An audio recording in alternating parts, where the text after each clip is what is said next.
హల్లెలూయా, హల్లెలూయా. మరి ఈరోజు వాక్య ధ్యానార్థమై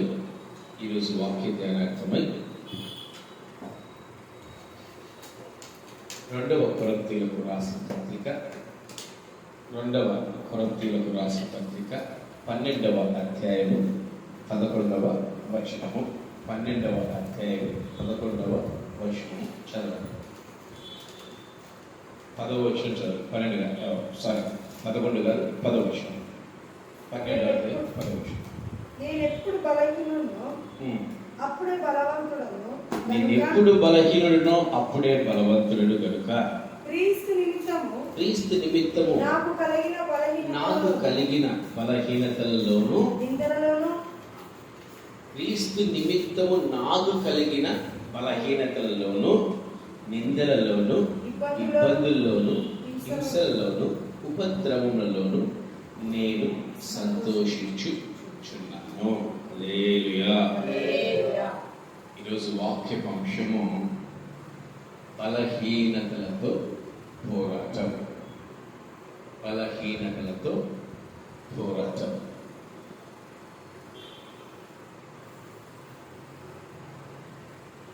బలహీనతలతో పోరాటం. హల్లెలూయా. మన జీవితాల్లో చాలా జాగ్రత్తగా గమనిస్తే మనం అన్ని విషయాల్లో సంతోషిస్తాం, అన్ని విషయాల్లో ఆనందిస్తాం. ఎదుటి వారి బలహీనతలను ఏలెత్తి చూపమంటే చాలా చక్కగా మనము చూపించేవారిగా ఉండాలి. కానీ మన బలహీనతలకు వచ్చేసరికి మనం ఏం చేస్తూ ఉంటాం తెలుసా? ఎవరు చెప్పారు? కప్పిపుచ్చుకుంటాం. మన బలహీనతలను ఎప్పుడైతే మనం కప్పిపుచ్చుకుంటామో, మన బలహీనతలను ఎప్పుడైతే మనం సమర్థించుకుంటామో, అప్పుడే మన ఆత్మీయ జీవితము పడిపోవటం మొదలవుతుంది, పాడైపోవడం మొదలవుతుంది. ఈరోజు మనం పోరాడాల్సింది కూడా మనుషులతో కాదు, ఈ లోక వ్యక్తులతో కాదు, కానీ ఈరోజు మనం పోరాడవలసింది నీకు నాకు కలిగిన బలహీనతలతోనే పోరాడాలి. ఈ లోకంలో ప్రతి ఒక్కరు ఏదో ఒక బలహీనత కలిగి వారి జీవితాల్లో జీవిస్తూనే ఉన్నారు. ఆ బలహీనత వారి దగ్గరికి వచ్చేసరికి దాన్ని సమర్థించుకోవటము, దాన్ని గొప్ప చేసుకోవటము, దాని గురించి వాదించటము, దాని గురించి పోరాడటము ఎన్నో చేస్తూ ఉంటాం. కానీ ఆ బలహీనతను మటుకు మనం విడిచిపెట్టిన వారముగానే ఉండి ఉన్నాం. బైబిల్లో చాలా మంది గొప్ప గొప్ప ప్రవక్తలైతేనేవి, గొప్ప గొప్ప సేవకులైతేనేవి, గొప్ప గొప్ప వారైతేనేవి, వారు పాడైపోయింది, వారు పడిపోయింది కేవలము వారి బలహీనతల వల్లే తప్ప ఇంకొకరి వల్ల కానే కాదు. ఎందుకు అపవాదికి దేవుడు ఇంత స్వేచ్ఛనిచ్చాడు? ఎందుకు ఇంతగా దాన్ని నాశనం చేయట్లేదంటే వాడి పాపము పరిపూర్ణం కావట్లేదంట. ఎప్పుడు పరిపూర్ణం అవుతుంది? ప్రకటన గ్రంథము 20వ అధ్యాయంలో వాడి పాపాన్ని పరిపూర్ణము అనగా ముగ్గురులో ఇద్దరి పాపం పరిపూర్ణమైంది, ఒకరిని పెట్టేసి 21వ అధ్యాయంలో వాడి పాపాన్ని కూడా పరిపూర్ణం చేస్తా ఉన్నారు. అపవాది ఎంత తెలివిగా చేస్తాడంటే, దేవుడు వాడికి ఎందుకు 7 సంవత్సరాలు వాడిని భూలోకంలో రాజుగా చేసి వాడినే దేవుడిగా పెట్టి ఎందుకు పరిపాలన ఇస్తున్నాడంటే, ఇప్పుడు వాడు చేసే ప్రతి క్రియ వాడు తప్పు లేకుండా దేవుడి దగ్గర కనపరుస్తుంది. వాడు పాపం చేయడానికి ప్రేరేపిస్తాడే తప్ప వాడు పాపం చేయడు. పాపం చేయడానికి ప్రేరేపణిస్తారంతే. పాపం చేసేవాళ్ళు ఎవరు? మనమే. ఆదాము గారికి భార్య అంటే బలహీనత, హవ్వమ్మకు దేవుడు చెప్పిన మాట చేయకుండడం బలహీనత, వినకపోవడం బలహీనత. అందుకే అపవాది ఇక్కడ భూమి మీద లేకుండా వారిని పూర్తిగా దేవుడు నాశనం చేయలేదు. నేనేం చేశానయ్యా, నేను చెప్పానంతే. తినడం తినకపోవడం వారిష్టం. అనగా ఆదిలో కలిగిన మానవులకు బలహీనతలు ఉన్నాయి. ఆ బలహీనతలు, వాళ్ళు బలహీనతలతో వారి బలహీనతల గురించి వారు పోరాడలేకపోయారు. వారు బలహీనతలతో బలహీనతల పైన వారు జయాన్ని పొందుకోలేకపోయారు. కనుకనే లోకంలో అపవాది స్వేచ్ఛగా సంచరిస్తూనే ఉన్నాడు. ఈరోజు మనం ఏమైపోతా ఉన్నాం? నరకానికి, వారికంటే ముందుగా మనం నరకానికి వెళ్ళిపోతా ఉన్నాం. నరకానికి పాత్రలుగా అవుతున్నాం. ఎందుకు? ఈరోజు వాడు ప్రేరేపించే ఆ బలహీనతను నువ్వు జయించలేకపోవటం వల్లనే, నీ బలహీనతను నువ్వు పోరాడి జయించలేకపోవటం వల్లనే, నీ బలహీనత నువ్వు జయించలేకపోవటం వల్ల ఈరోజు ప్రతి ఒక్కరికి ఒక బలహీనత. 5 వేలు ఉంటాయి, 4 వేలు మంచి జీవితం ఉంటుంది, 1 వేలు చెడు జీవితం కలిగి ఉంటుంది. ఏం లాభం? ప్రభువు యేసుక్రీస్తు వరకు చక్కటి మాట అంటున్నాడు. ఏం మాట అంటున్నాడు తెలుసా? నీ కాలు పాపం చేస్తే దాన్ని తెగ నరికేసి నువ్వు కుంటోడికైనా పరలోకానికి వెళ్తావు. నీ చెయ్యి పాపం చేస్తే దాన్ని తెగ నరికేసి ఎక్కడ నరకోమని చెప్తున్నా కాదు. అంటే దాన్ని జయించేసి అంటున్నాడు దేవుడు. దాన్ని విడిచిపెట్టే అంటున్నాడు. నీ చేతిని విడిచిపెట్టే, నీ కాళ్ళని విడిచిపెట్టే, దాన్ని నువ్వు జయించు. ఈరోజు నీ బలహీనతను నువ్వు జయించలేకనే ఎదుటి వారి పైన నువ్వు నిందారోపణ చేస్తున్నావు, ఎదుటి వారి పైన నువ్వు నేరారోపణ చేస్తున్నావు, నీవు కూడా నేరస్తుడిగా మారిపోతున్నావు. ఎవరో వచ్చారు, వాళ్ళు మంచోళ్ళు కాదు, వాళ్ళు సహోదరులు చక్కటి మాట చెప్పింది తల్లి గారు, గురిగింజల సామెత చెప్పిందంట. దాని కింద ఉండే నలుపులు చూడదు కానీ దాని పైన ఉండే ఎరుపును మాత్రం చూస్తుంది. ఈరోజు నీ జీవితం ఏంటి? దేవుడు చాలాసార్లు రోమిలకు రాసిన పత్రికల్లో చెప్తున్నాడు, ఇంకా కొన్ని చోట్ల చెప్తున్నాడు. తీర్పు తీర్చొద్దు మానవుడా, తీర్పు తీర్చే పని నీది కాదు. ఒకరోజు నేనే తీర్పు తీరుస్తా ఉంటే నన్ను ఒక గట్టి షాక్ ఇచ్చాడు. హూ ఆర్ యూ అన్నాడు. నువ్వు ఎవడివి అన్నాడు. నువ్వు ఎవడివి? నువ్వేమైనా రక్తం కార్చావా? నువ్వేమైనా ప్రాణం పెంచావా?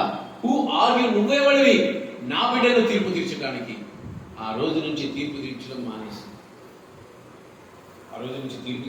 నేను మానేశాను. చాలా మంది తెలియక తీర్పులు తీరుస్తూ ఉంటారు. దేవుడి ఎదుట ఎంత ఘోరమైన పాపం చేసే వారిగా మిగిలిపోతారో వారికి తెలియదు. పాపం ఫస్ట్ నీ బలహీనత ఏంటి? దేవుడు చెప్తున్నాడు, మత్తయి సువార్తలో ఏమంటున్నాడు? నీ కంట్లో ఉండే నలుసుని చూసుకునకుండా, ఏదో కరెక్ట్ చెప్పినా తప్పు చెప్పినా నాకు అర్థం కావట్లే, నలుసేనా? నీలో ఉండే దూరాన్ని చూసుకోకుండా ఎదుటివారు నలుసుని నువ్వు చూస్తున్నావు. ఫస్ట్ ఆఫ్ ఆల్ నీలో ఉండే బలహీనతను చేయించు. బలహీనతలతో పరలోక రాజ్యానికి వారసులు కాదు. బలహీనులంతా ఎక్కడ? ప్రకటన గ్రంథము 7వ అధ్యాయంలో కనిపిస్తున్నారు. బలహీనులంతా క్రీస్తు రక్తం అనేక శ్రమల గుండా ఉండి క్రీస్తు రక్తంలో తమ వస్త్రాలు ఉతుక్కొని తెలుగు చేసుకున్నారు. ఎందుకు? ఎవరైతే బలహీనులుగా ఉన్నారో, ఎవరైతే దాన్ని జయించలేకపోయారో వారు విడవబడ్డారు.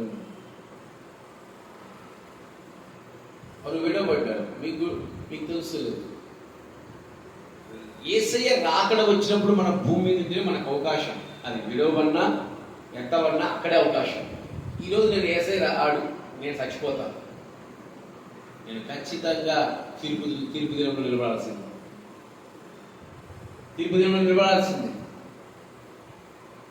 అది చాలా మంది అంటారు, ఆయన రాకముందు చచ్చిపోవాలా? పిచ్చోళ్ళరా, కనీసం ఆయన రాకడ వస్తే నువ్వు విలువబడితే ఎవడో గురించి నువ్వు పొడిస్తే అంతరాక్షిగా నువ్వు మారితే నువ్వు పరలోక రాజ్యానికి మరలా వారసుడు కావచ్చు. లేదంటే నువ్వు తీర్పు దినంలో నిలబడాల్సింది. ఈరోజు దేవుడు రాకడంటే తెలుసా? నిజమైన రాకడంటే తెలుసా? నీ మరణం లోపల నువ్వు క్రీస్తుని చూడాలి. నీ మరణం లోపల నువ్వు ఎత్తబడాలి. నువ్వు మరణం లోపల నువ్వు ఎత్తబడలేదనుకో, ఇక నువ్వు ఎన్నటికీ ఎత్తబడవు. నీ మరణం లోపల నువ్వు క్రీస్తుని చూడలేకపోయావంటే ఇక నువ్వు ఎన్నటికీ క్రీస్తును చూడలేవు. ఈరోజు నీ బలహీనతలతో నువ్వు ఎందుకు పోరాటం చేసే వ్యక్తిగా నువ్వు లేవని దేవుడు అడుగుతూ ఉన్నాడు. అన్నింటిలో నేను స్ట్రాంగ్గా ఉన్నా ప్రభువా. ఒక వ్యక్తి దేవుని దగ్గరికి వచ్చాడు కదా, ఎవరైనా ధనవంతుడు. వెరీ గుడ్ అన్న, వెరీ గుడ్. ధనవంతుడు వచ్చాడు, ఏమంటాడు? ప్రతిదీ నేను పాటించాడు. దేవుని రాజ్యానికి వెళ్ళాలంటే ఏం చేయాలి? నాయన నీ పొరుగు వారిని ప్రేమించు, నీ కలిగినంత వాళ్ళకి ఇచ్చేయడు. నేను అన్నీ చేస్తున్నాను. అయితే నువ్వు నన్ను అన్ని విడిచిపెట్టాను, వెంబడించు. పోయాకో ఎవరి నోటి నుంచి వచ్చింది తెలుసు మాట? ధనవంతుడు పరలోక రాజ్యంలో ప్రవేశించని ఎవరు చెప్పారు తెలుసా మాట? తీర్పు తీర్చే ఆ మహిమ కలిగిన యూదా గోత్రం సింహం నోటి నుంచి వచ్చిందంటే ఇంకా ధనవంతుడు పోతాడు పరలోక రాజ్యం. అంటే ఏ ఒక్క బలహీనత నీలో ఉండకూడదు. ఈరోజు నీ బలహీనత మీద నువ్వు కాన్సన్ట్రేట్ చేయి. ఈరోజు నీ కాన్సన్ట్రేషన్ పక్కనోడి బలహీనత మీద వద్దు, పక్కనోడి బలహీనత మీద వద్దు. ఈరోజు నీ బలహీనత మీద నీవు దృష్టి ఉంచి దాని కొరకు నువ్వు పోరాడి దాన్ని నువ్వు విజయాన్ని పొందించగలిగి. అందుకే ప్రభువు అయిన యేసుక్రీస్తు వారికి 7 సంఘాలకు రాశాడు, జయించిన వారికి మాత్రమే, పోరాడి గెలిచిన వారికి మాత్రమే పరలోక రాజ్యం. బైబిల్లో చాలా మంది ఉన్నారు బలహీనతలను జయించిన వారు, బలహీనతలను జయించిన వారు. ఈరోజు వారి గురించి మనం ధ్యానం చేసుకొని మనం కూడా ఆ పరిస్థితిలో ఉంటే మన బలహీనతలు ఎలా మనం జయించాలో మనం నేర్చుకోవాలి. ఆ బలహీనతలు మనం ఎలా విడిచిపెట్టడానికి ప్రయాసపడాలో మనం నేర్చుకోలేకపోతే నువ్వు ఈ బలహీనతల్లో చిక్కుబడిపోయి ఆదాము హవ్వలాగా శాపగ్రస్తుడిగా మార్చబడి, అలాగే ఇర్మియా గ్రంథం 48వ అధ్యాయంలో ప్రభు సెలవిచ్చిన ప్రకారం యెహోవా కార్యమును అశ్రద్ధగా చేయవాడి శాపగ్రస్తుడిగా మార్చబడతాడనే మాట నిజంగా మన జీవితంలో నెరవేర్చుకుంటాం. ప్రభు యేసుక్రీస్తు వారు కూడా చాలా వాటిని శపించాడు. ఇజ్రాయేలును శపించాడు, కపెర్నహూమును శపించాడు. యేసే శపించాడు. తమాషగా యేసైతో మనము తమాషగా కరుణామయుడు కృపామయుడే, కానీ ఆయన మాట వినని వారు ఈ భూమి మీద ఉండడానికి అర్హత లేదు. ఈరోజు బలహీనతలు జయించిన వారి గురించి మనం ధ్యానించాలి. మొట్టమొదటిగా బలహీనతని జయించిన వ్యక్తి, ఒక వ్యక్తి ఉన్నాడు, దేవునికి ఇష్టమైన వాడు, దేవునికి స్నేహితులు. ఎవరు? అబ్రహాం. ఎవరన్నా? అబ్రహాం. ఆయన బలహీనత ఎవరు? అబ్రహాము బలహీనత ఎవరు చెప్పగలరా? Very good, very good. Abraham బలహీనత ఎవరు? తన ఏకైక కుమారుడు. ఆదికాండము 22వ అధ్యాయము 1వ వచనము. ఆ సంగతులు జరిగిన తర్వాత దేవుడు అబ్రహామును పరిశోధించెను. ఎట్లనగా ఆయన అబ్రహామా అని పిలవగా అతని చిత్తం ప్రభువా అని.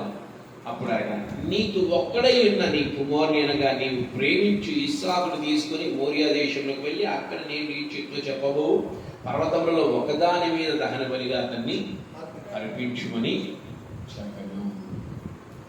అబ్రహాముకు బలహీనత తన భార్య కాదు. ఎందుకంటే భార్య ఇంకొక ఆమెతో ఆయన సంతోషంగా వెళ్ళిపోయాడు. భార్య కాదు. అబ్రహాముకు బలహీనత ఆస్తి కాదు, అబ్రహాముకు బలహీనత అంతస్తులు కాదు.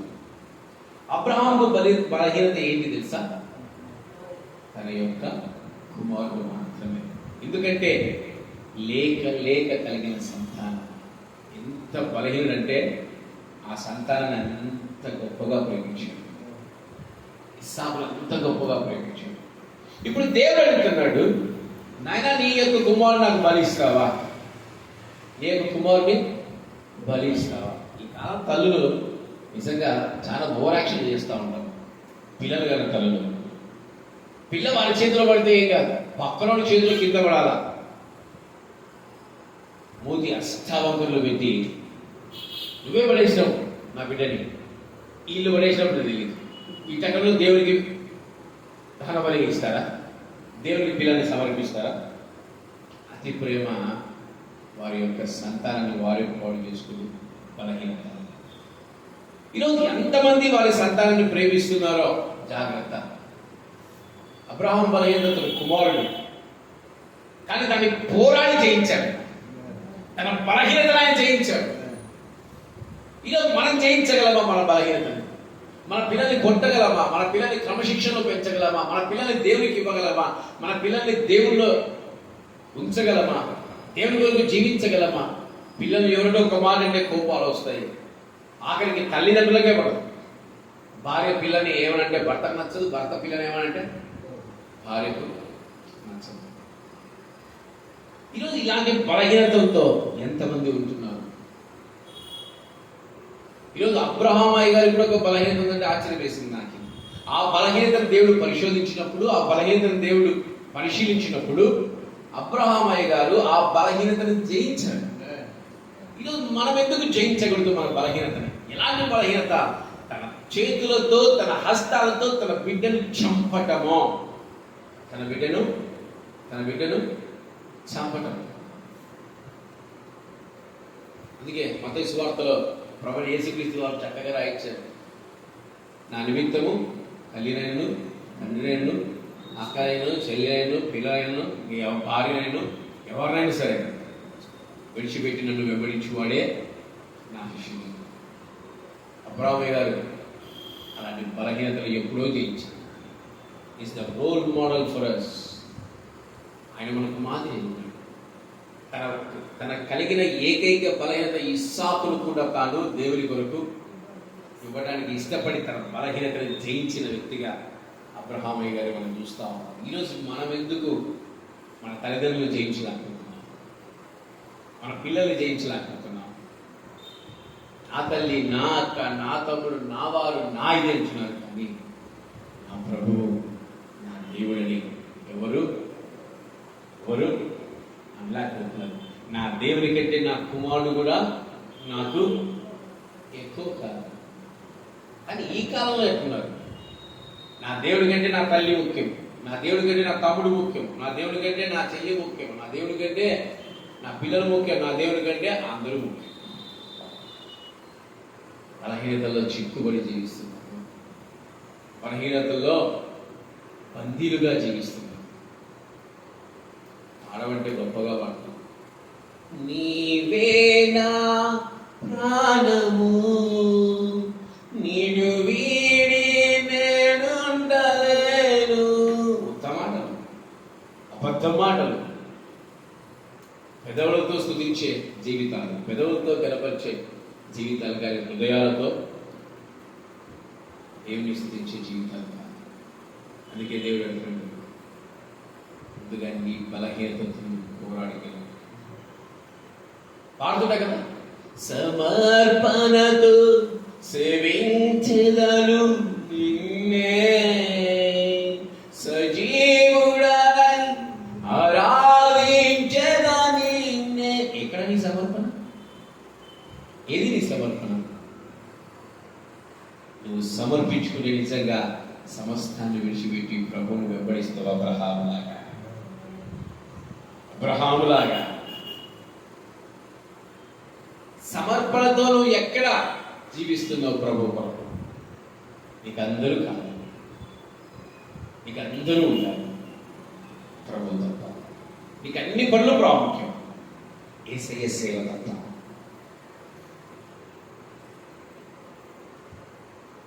ఎక్కడ నీ బలహీనతను జయించి, ఎక్కడ జయిస్తున్నావు నీ బలహీనతను? బలహీనతలు జయించిన వాడు ఏమైంది తెలుసా? యాక్చువల్గా అబ్రహాము సంతానం అని అంటా ఉన్నాం కదా.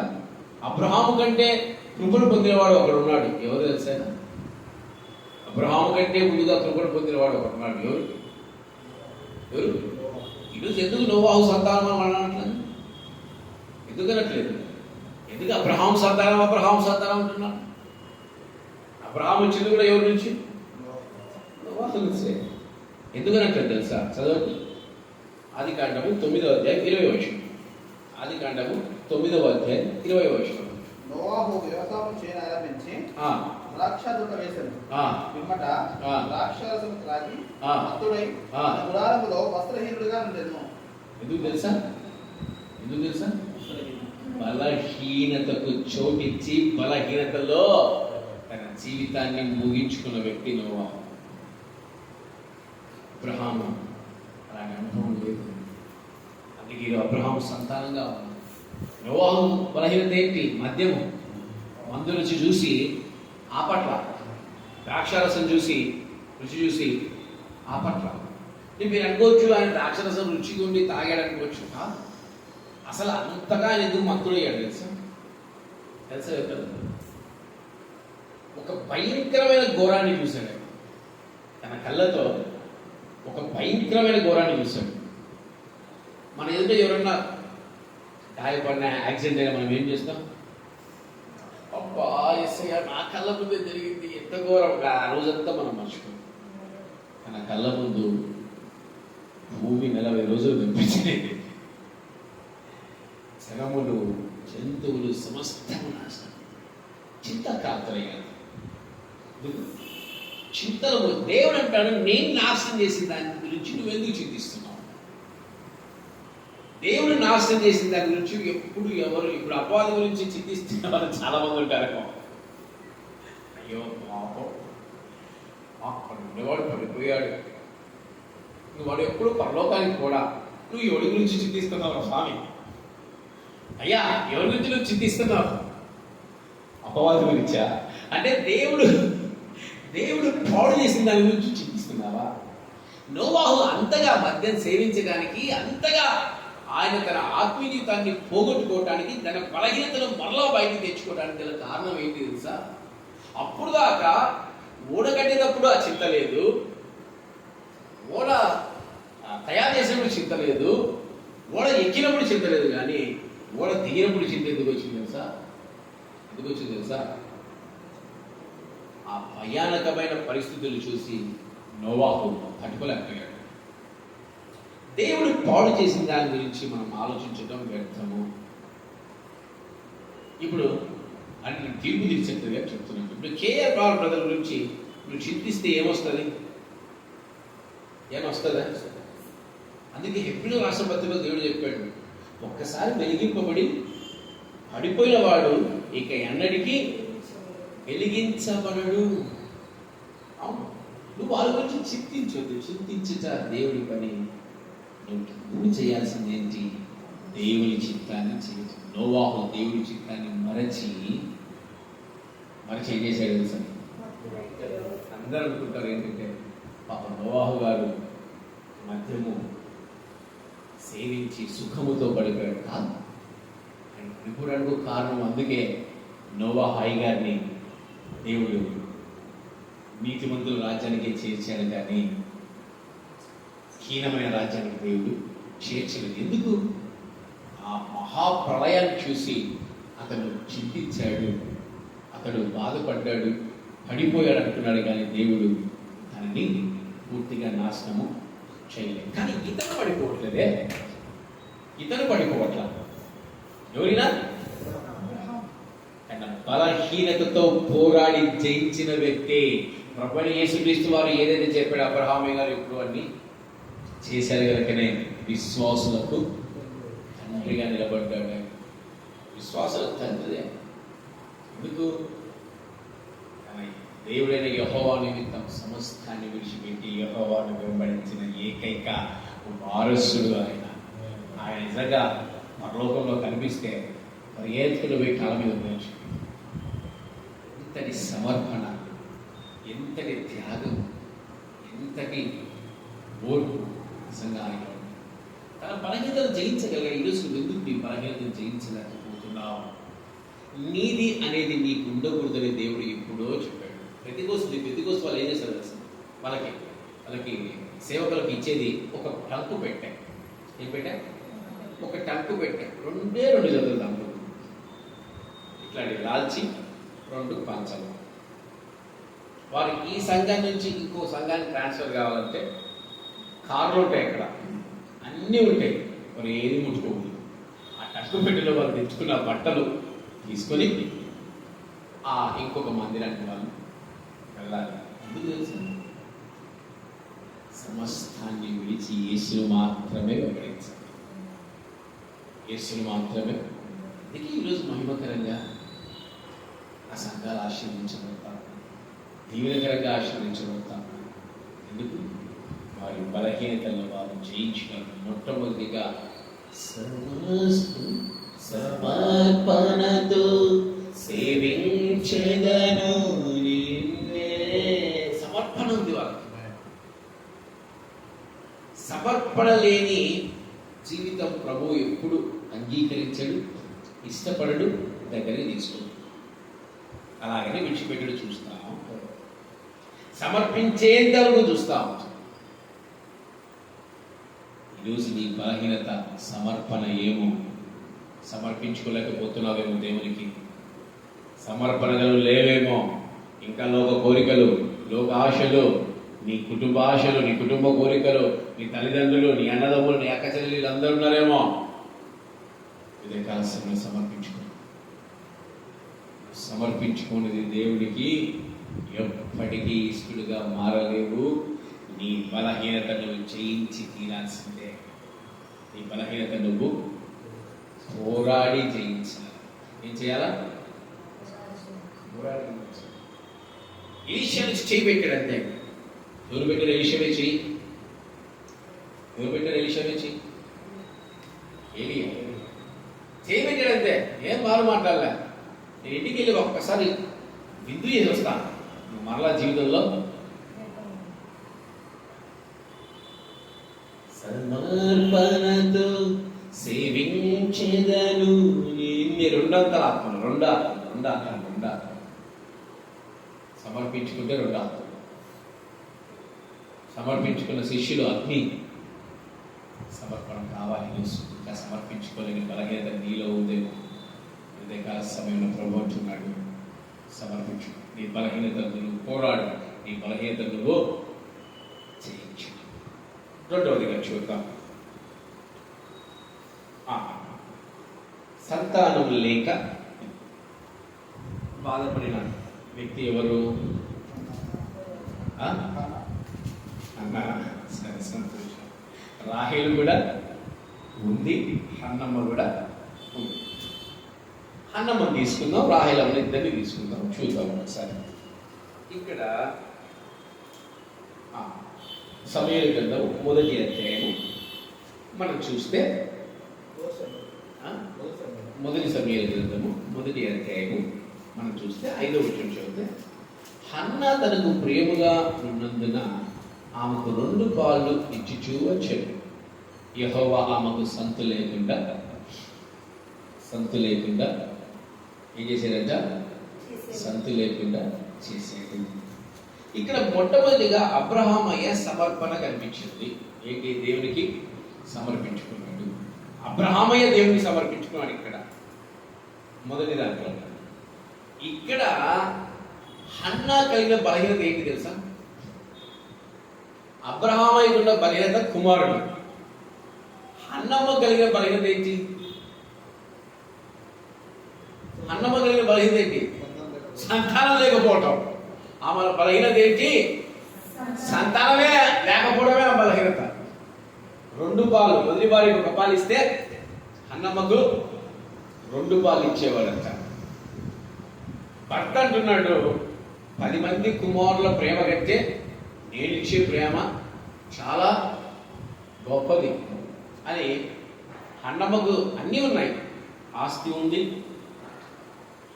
ప్రశాంతంగా భర్త టన్నుల ప్రేమ ఉంది, 10 ప్రేమ ఉంది, భర్త ప్రేమ. అవునా కాదా? లేమి లేదు. ఆమె జీవితం చాలా బాగుంది. అన్నీ ఉన్నా అల్లుడి నోట్లో శని సున్నా. ఆమె బలహీనత ఏంటి? తనకు సంతు లేకపోవడం, సంతానం లేకపోవడం. ఇప్పుడు ఈ బలహీనతను ఈమె జయించాలి. ఏం చేయాలి? ఈ బలహీనతను జయించాలి. అక్కడ అబ్రహామయ్య గారు మొదటగా ఆయన సమర్పించుకుంటే, ఇక్కడ హన్నమ్మ ఏం చేసింది తెలుసా? ఏం చేసింది చెప్పండి? Very good, very good. చెప్పనుకుంటాను గట్టిగా వాడికి. అబ్రహామయ్య తనను తాను సమర్పించుకున్నాడు. అక్కడ ఏంటి? నాకు ఎవరు వద్దు అనేసి. రెండోదిగా ఇక్కడ హన్నమ్మ ఏం చేసింది? నాకు ఈ కుమారుడు నాకు వద్దు, ఈ కుమారుడు నీకు సమర్పిస్తున్నా. దేవునికి సమర్పించటం. దేవునికి సమర్పించటం. లేక లేక కలిగిన సంతానాన్ని ఎవరికి ఇవ్వమన్నాడు? ఆలన లేదు, పాలన లేదు, లేక లేక కలిగిన సంతానం. మన యొక్క సంఘంలో ఉన్న స్త్రీ లాంటి వాళ్ళకు లేక లేక దేవుడు సంతానం ఇస్తే పొరపాటు నాలాంటి ఒక దెబ్బ వేసాడనుకోండి, నీ అబ్బ ఎవరు అంటారు. నన్ను ఏమంటారు? నీ అబ్బ నువ్వు ఎవరిలో అంటారు. అయ్యమ్మ నీ సేవకు నమ్మని నా సేవకులు అయితే నా కొడుకులు కొడతావు, నా కొడుకులు కొడతావు. నీ ప్రయాణం సలహా అంటే ఈరోజు అన్నమ్మలాగా మన వాళ్ళు బలహీనతను జయించలేక పోతున్నారు చాలా మంది. పిల్లలు పుట్టకుండా ఏమంటారు? దేవా ఈ సంతానం నీకే అంటారు. పిల్లలు పుట్టినాక ఏమంటారు? దేవా ఈ సంతానం నీకే అంటారు. పిల్లలు పెరుగుతుంటే దేవా ఈ సంతానము సంపాదించుకోవడానికి దేవా, ఈ సంతానం బాగా సుఖించడానికి దేవా, ఈ సంతానం బాగా పెళ్లి చేసుకోవడానికి దేవా. ఎన్ని రీజన్స్ చెప్తుంటారో దేవునికి. బలహీనత, దేవునికి ఇవ్వలేని బలహీనత. ఎలాంటి? నాకు బైబిల్లో అందరి స్త్రీల కంటే నాకు ఇష్టమైన స్త్రీ ఈ తల్లే, అన్నమ్మ తల్లే. నాకు బాగా ఇష్టమైన స్త్రీ. లేక లేక కలిగిన సంతానాన్ని అబ్రామయ్య గారన్నా ఆడుకున్నాడు, పెద్దగా అయ్యేదాకన్నా చూశాడు, లాలన చూశాడు, అన్నీ చూశాడు అబ్రామయ్య గారు. ఇంకా బాండింగ్ ఉంటాడు పాపం అబ్రామయ్య గారికి. ఈమె ఏమి చూడలేదు. పాలు విడిచిన వెంటనే ఎవరు ఇస్తారా? సిస్టర్ గారు, మన సంఘంలో ఉన్న హదస్స సిస్టర్ని మొన్న సిస్టర్ గారు, అయ్యో మేము కూడా గద్వాలు తీసుకెళ్తాం ఇస్తారంటే, తల్లిగారి హృదయము తల్లడిల్లిపోయి తండ్రి హృదయం వద్దు అమ్మా, వాళ్ళ అమ్మ లేకుండా ఉండలేదు. ఎవడిచ్చాడు? నువ్వు ఎవడికి ఇవ్వంటే వద్దంటావు. ఈ తల్లిదండ్రులు ఉంటుందేమో ప్రేమ, బలహీనతను జయించిన ప్రేమ, లోక ప్రేమ. ఏం ప్రేమ నాయన? లోక ప్రేమలు, లోక కార్యాలు. ఈ బలహీనతను అన్నమ్మ జయించింది. ఈ బలహీనత ఏం చేసింది? అన్నమ్మ జయించింది. ఈమె బిడ్డే గొప్ప సేవకుడు అయ్యాడు. తెలుసా అసలు ఈ బైబిల్ చరిత్రలో ఇలాంటి వ్యక్తి యేసయ్య తర్వాత బైబిల్ చరిత్రలో ఇలాంటి వ్యక్తి లేడు. యెహోవా పెంచిన కుమారుడు ఎవరు తెలుసా? యెహోవా పెంచిన కుమారుడు, ఆయన పేరు యెహోవా మందస్సము దగ్గర నివసించిన కుమారుడు ఆయన. ఈయన వంటి వ్యక్తి ఎవరు లేదు బైబిల్ చరిత్ర లేదు. ఎందుకు? ఒక తల్లి బలహీనత జయిస్తే కుమారుల ఆశీర్వాదం ఎంత గొప్పగా ఉంటుంది. ఎందుకు తల్లులు జయించిన ఎందుకు దేవునికి సమర్పించలేని వ్యక్తులుగా ఉంటున్నారు? ఎందుకు దేవునికి ఇవ్వలేని వ్యక్తులుగా ఉంటున్నారు? కోతెంతో విస్తారము కోసేరి వారు లేరు, యౌవనులకు నీ పిలుపునిచ్చి సేవకు తరలించుము. నల్లకి పిలుపు ఎవరిలో గల్ప? ఎవరికి వాళ్ళ పిలుపు? తల్లకు తండ్రులకు పిలుపునిస్తే పిల్లలను సేవకు పంపిస్తారు. ఎవరున్నారు సమర్పించే వ్యక్తిగా? అదే బలహీనతలు జీవిస్తారు. అక్కడే ఉంటారు వాళ్ళు. ఎక్కడ ఉంటారు? అక్కడే ఉంటారు. దేవునికి ఇచ్చేవారిగా ఉంటారు. బలహీనతలు జయించేవారిగా, పోరాడేవారిగా ఉంటారు. రాహేలమ్మ చూడండి, యాకోబయ్య ఎంత ప్రేమించాడు తెలుసా? అదేందో పిల్లలు లేని వారికి భర్త ప్రేమలు బాగా దొరుకుతాయి. బైబిల్ చెప్తుంది పిల్లలు లేని వారికి భర్త ప్రేమలు బాగా దొరుకుతాయంట. ఎందుకో దేవుడు అట్లా పెట్టాడు. ఆ పిల్లలను, ఆ లేటికి వచ్చే పిల్లలను దేవుడు గొప్పగా ఆశీర్వదిస్తున్నాడు. మళ్ళీ ఇక్కడ యాకోబు గారు మంచిగా ప్రేమిస్తున్నాడు ఎవరిని? ఇప్పుడు భర్తతో సహవాసం చేస్తే మాట్లాడుతున్నా, భర్తతో సహవాసం చేస్తే భార్య కూడా ఎట్లా మారాలా? క్రీస్తుతో సహవాసం చేసి సంఘం ఎట్లా మారాలా? యాకోబాయి గారు ప్రేమకు నిలయం. నిజంగా చెప్తున్నా, బైబిల్లో నాకు నచ్చే వ్యక్తి పురుషులలో యాకోబాయి గారు అయితే, స్త్రీలలో అన్నమ్మ గారు నాకు బాగా ఇష్టం. పాత్ర అలాంటి ప్రేమకు నిలయమైన వ్యక్తితో కాపురం చేసిన దేవుని గురించి తెలుసుకుని ఉంటుందా? తెలుసుకుంటుందా? అబ్రహాము దేవుడి గురించి, ఇస్సాకు దేవుడి గురించి తెలుసుకుంటారు. ఏం చేసింది తెలుసా? ఏమేం చేసింది? తండ్రికి తెలియకుండా వారి ఇంట్లో ఉండే విగ్రహాన్ని పట్టుకెళ్ళి దొంగతనం చేసి, అంటే ఆమె బలహీనత నామా ఎందుకు బలపించింది తెలుసా? ఆమె హఠాత్తుగా అందుకే లేయా బ్రతికింది. లేయా యొక్క పనివారు ఇద్దరు, రాహేలు పనివారు బ్రతికారు. రాహేలమ్మ అందరిలో ముందుగా ఎందుకు చచ్చిపోయింది తెలుసా? తన బలహీనతను తాను చేయించలేక పోయింది. ఆ పాత విగ్రహ అనుభవాల్ని ఆమెతో పాటు తీసుకెళ్తారు. ఈరోజు చాలా మంది విగ్రహ ఆయనగా 5 అనుభవాలు తీసుకెళ్తా ఉన్నారు. హఠాత్తు మరణం వస్తుంది. ఏమొస్తుంది తెలుసా? హఠాత్తు మరణం. వెనక్కి తిరిగిన వాడికి హఠాత్తు మరణం. పందివలే తిరిగిన నన్ను, కుక్కవలే తిరిగిన నన్ను. దేవుడు ఎప్పుడు తిరగొద్దు, పందిలాగా కుక్కలాగా. అలా కదా, ఈరోజు అలా తిరిగిన వారు హఠాత్తు మరణం ఖచ్చితంగా వారి జీవితాలకి వస్తుంది. యాకోబుతో చివరి దాకా కానాన్లోని తామా వెళ్ళలేకపోయింది. మధ్యలోని తన యొక్క ప్రయాణాన్ని ఆమె ఆపివేసుకుంటూ చూస్తాం. ఎందుకు? ఒక్కటే కారణం, తన బలహీనత తాను చిన్నదే కానీ బలహీనత మనం ఒక్కటే అనుకుంటాం. మన ప్రేమ చేసేయ, మన విశ్వాసం చేసేయ, సమర్పణ నిరీక్షణ ఏది అంటాడు ఆయన. అన్నీ ఉండాలి. ఏ ఒక్క బలహీనత దేవుని చేత నిన్ను చేర్చింది, దానిని పోరాడి జయించినది. పాత అనుభవాల్ని నీ జీవితంలో నువ్వు తెచ్చుకునే వ్యక్తిగా నువ్వు ఉండగలవు. ఇద్దరు స్త్రీలే వల్ల ఎంత తేడా ఉంది, ఎంత వ్యత్యాసం ఉంది చూడండి. మీ జీవితంలో ఒక్కొక్కరికి ఒక వ్యత్యాసమైన జీవితం, కానీ ప్రతి ఒక్కరికి చివరి గమ్యం క్రీస్తే. ప్రతి ఒక్కరు వారి బలహీనతలు వారు జయించుకుంటూ పోవాలి. అన్నమ్మ చిన్న ఉదాహరణ చెప్తున్నా, సంతానం లేకుండా ఏడ్చింది. ఎక్కడ?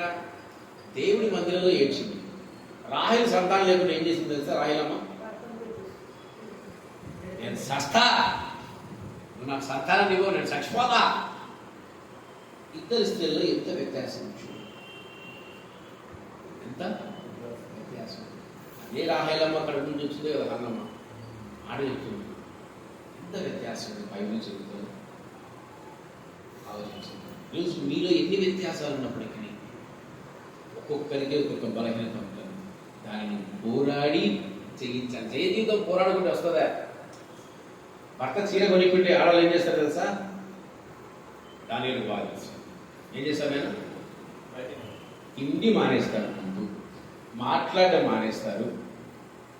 ఇంట్లో ఒక పాట వస్తానే ఉంటుంది, గొలుగుడు సరుగుడు. వాళ్ళు అనుకున్నది పోరాడి సంపాదించుకునేంత వరకు విడిచిపెట్టారు. అదే దేవుల్లో ఉంటే ఆ స్త్రీలందరూ,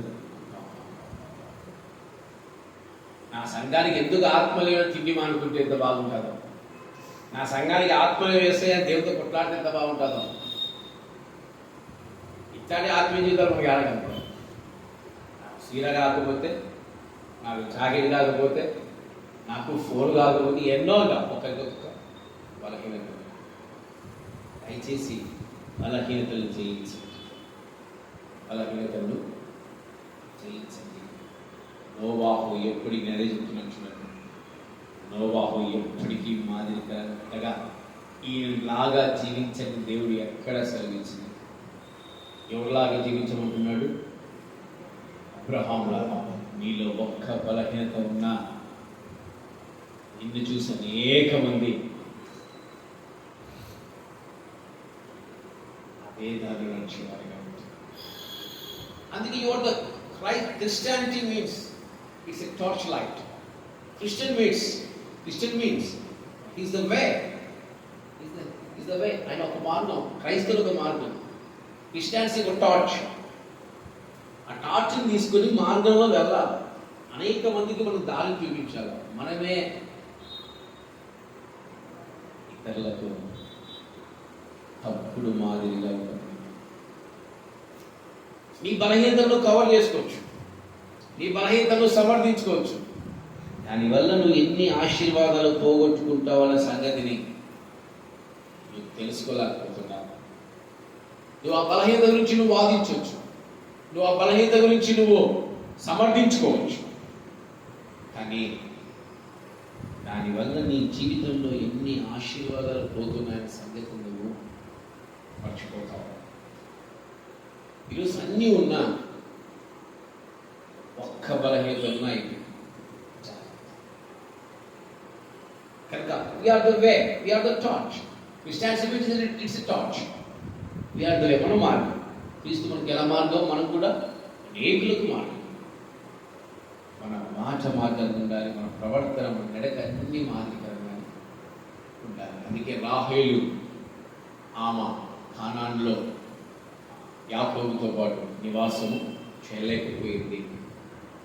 అందుకు ఒక బలహీనత, విగ్రహాలతో కలిసి. అందుకే మనలో ఉండే బలహీనతలను మనము చంపి వేసుకోవాలి. మూడవదిగా చూద్దాం. మూడవది సంఖ్యాకాండము 12వ అధ్యాయం 1వ వచనం. సంఖ్యాకాండము 12వ అధ్యాయం 1వ వచనం. అందరికి ఐడియా ఉంటుంది, చెప్పగలరా? ఐడియా ఉన్నవాళ్ళు సంఖ్యాకాండం 12వ అధ్యాయం 1వ వచనం ఐడియా ఉందా? ఎవరికైనా చెప్తారా? దాంట్లో ఏముందో? సంసోను. సంఖ్యాకాండంలో సంసోను అని చూశాడమ్మా. మోషే ఏం జరిగింది 12వ అధ్యాయంలో? చూడకుండా చెప్పాలి, ఎన్నిసార్లు చెప్పింటాను. అనగా ఇక్కడ మోషే తాను ఏదో ఒక వివాహాన్ని చేసుకున్నాడు. ఆ వివాహాన్ని తప్పుపట్టడానికైనా, ఆ వివాహం గురించి తనను దూషించడానికైనా వారికి అధికారము లేదు. ఈరోజు చాలా మంది అనగా మోషే అనగా దేవుని యొక్క ప్రవక్త, దేవుని యొక్క సేవకుడు. ఈరోజు సేవకులను ఏం చేస్తున్నారు తెలుసా? నీ జీవితం అలా, నీ జీవితం ఇలా, నువ్వు అలా. ఆయన అన్నాడు, నా సేవకులు తీర్పు తీర్చడానికి. తీర్పు తీరిస్తే ఏమైంది తెలుసా? ఏమైంది తెలుసా? కుష్టి వ్యాధిగ్రస్తులుగా ఏం మారిపోతారు? దీని బలహీనత అయింది. కానీ మోషే ఎక్కడ వారిని దూషించలేదు. ఈరోజు మనం తిరిగితే మనం ఎప్పుడు ఏం చేస్తాం? ఒకడికి 4 వడ్డిస్తాం. తన అక్క, తన అన్న తనని దూషించిన, తను బాధపరిచిన మోషే ఒక్క మాట అయినా అక్కడ వారికి విరోధంగా మాట్లాడక మళ్ళీ ఏం చేస్తాడు? పైపెచ్చు దేవుణ్ణి అడుగుతున్నాడు, అయ్యా వీరిని మోషే యొక్క జీవితంలో ఈ బలహీనత ఏంటి? ఆయన్ని దూషించినప్పటికీ, ఆయన్ని అవమానపరిచినప్పటికీ తన బలహీనతను తాను జయించేసి వారికి విరోధముగా ఆయన మాట్లాడారు. అవునా కదా? ఈరోజు మనకు విరోధంగా మాట్లాడే వారిని మనం ఏం చేస్తాం? మనం ఏం చేస్తాం? 1కి 4 వడ్డిస్తాం. బయటలో కాదండి, మన ఇంట్లో వాళ్ళ గురించి చెప్తున్నాం. బయటలో మాట్లాడతాం, మన మీద ఊరుకుంటాం అస్సలు ఊరుకోం. మన ఇంట్లో వాళ్ళు కావచ్చు, మాట్లాడితే ఏం చేస్తున్నాం? వాటిని శపిస్తాం, ఇంక ఏమేమో చేస్తాం.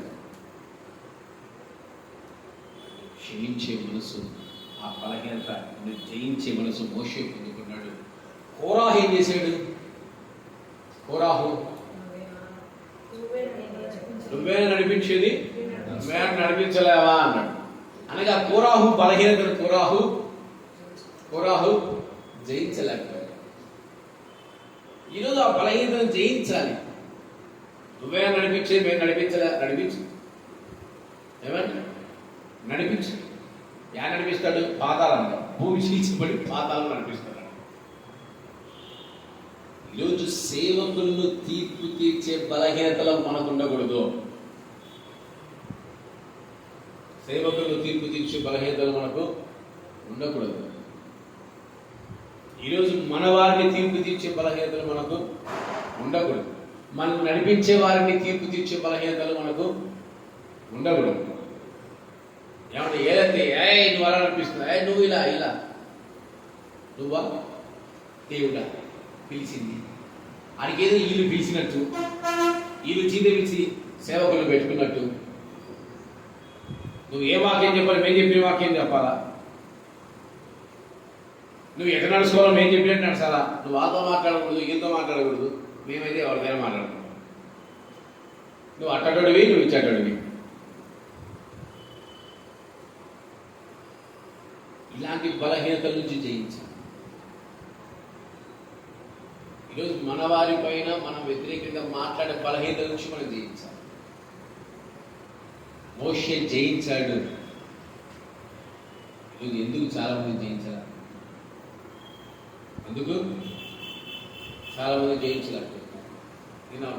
నేను ఒక సంఘటనలో ఒక సహోదరుడు నాకు కాల్ చేసి, నేను ఎత్తలేకపోయాను. తర్వాత కాల్ చేసి నవ్వుతున్నాడు. నాకు అర్థంగా ఎందుకు నవ్వుతున్నాడు? జగడ పోయిందంట కదా. నాకు అర్థం జగడ అయితే నీకెందుకు నవ్వు వస్తుంది?